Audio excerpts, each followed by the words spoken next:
Kaka yor neno ni ratich nyithindo ket nyime e Doho ma pacho ka, jokanyo mag Doho ma Homa Bay ne obago nyasi mar kelo kanyakla nyithindo mopogore kendo goyo kodgi mbaka gi dwaro mar konyo e tieko timbe mag rocho ratich nyithindo. Chenro ma otis ni Children's Service Month ma obagi gi bad migawo mar Doho, migawo mochung' ne chenro mag nyithindo, bad migawo mar obila kod migepe mamoko dhi nyime e dweni mangima mar neno ni ratiro mag nyithindo riti kod konyo e tieko buche mag nyithindo mapiyo e Doho. Jang'ad buche mar Doho mamalo ma Homa Bay Justice Teresa Odira ne okoni Doho oseketo okenge makare mar neno ni nyithindo yudo ratichgi mapiyo ponono ni ng'ato orocho ratichgi. Gin weche mane osir kod jang'ad buche Jacinta Orua mana oyuago mana medruok mar kuo mag nyithindo ma okoni sani omedore mokalo e kaunti ma Homa Bay.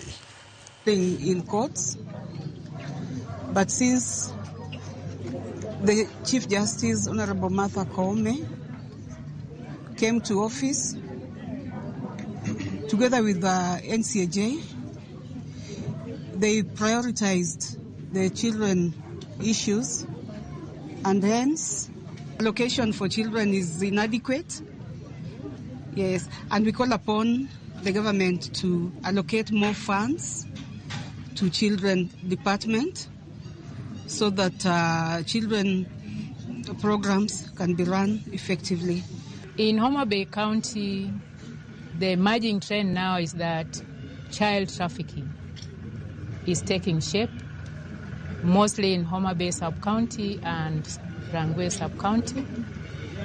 But as a judiciary in Homa Bay County, the Magistrates Court Homa Bay, we are ensuring that those kind of matters, they are being fast-tracked.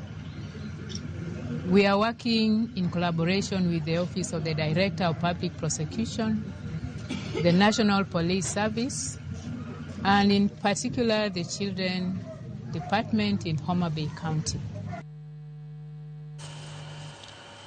Ndalo manok bang' od buch kaunti ma Siaya puodho paro mar